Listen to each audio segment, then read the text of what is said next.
ഞാനൊരു വീഡിയോ നിങ്ങൾക്ക് ഇപ്പൊ പ്ലേ ചെയ്ത് കാണിക്കാം. അപ്പൊ ഈ വീഡിയോ എല്ലാവരും ഫുള്ളൊന്ന് കാണുക. പിന്നെ ഈ വീഡിയോ കണ്ടതിന് ശേഷം നിങ്ങൾക്ക് രോമാഞ്ചം വന്ന് അല്ലെങ്കിൽ നിങ്ങൾ കോരിത്തരിച്ച് നിങ്ങൾക്ക് എന്തെങ്കിലും പറ്റിക്കഴിഞ്ഞാൽ ഞാൻ അതിന് ഉത്തരവാദിയായിരിക്കുന്നതല്ല. എന്തായാലും നിങ്ങൾ എല്ലാവരും ഈ വീഡിയോ ഒന്ന് ഫുള്ള് കാണുക.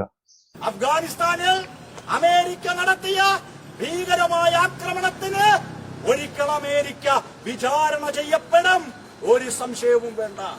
സിറിയയെ സംഘർഷ ഭൂമിയാക്കിയതിന് അമേരിക്ക വിചാരണ ചെയ്യപ്പെടും. ലിബിയയിൽ സംഘർഷങ്ങൾ ഉണ്ടാക്കിയതിന് അമേരിക്ക വിചാരണ ചെയ്യപ്പെടും. വിയറ്റ്നാമിലേക്ക് അധിനിവേശം നടത്തിയതിന് അമേരിക്ക വിചാരണ ചെയ്യപ്പെടും. പാലസ്തീനിലെ 10,000-കണക്കിന് മനുഷ്യരെ വംശഹത്യ ചെയ്ത ഇസ്രായേലിനെ ചേർത്തുപിടിക്കുന്ന അമേരിക്ക ഇസ്രായേലിനെ പോലെ ഒരിക്കൽ വിചാരണ ചെയ്യപ്പെടും എന്ന കാര്യത്തിൽ ഒരു സംശയവും വേണ്ട. അടിയന്തരമായി വെനസ്വേലയിൽ നിന്ന് ഇറങ്ങിപ്പോകാൻ അമേരിക്കൻ പട്ടാളം തയ്യാറാകണം. അമേരിക്ക പിടിമുറുക്കുന്നത് അമേരിക്കയിലായിക്കോട്ടെ.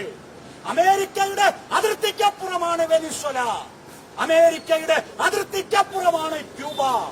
അമേരിക്കയുടെ അതിർത്തിക്കപ്പുറമുള്ള രാഷ്ട്രങ്ങളിലേക്ക് കടന്നു കയറാൻ അമേരിക്കയ്ക്ക് അധികാരമില്ല.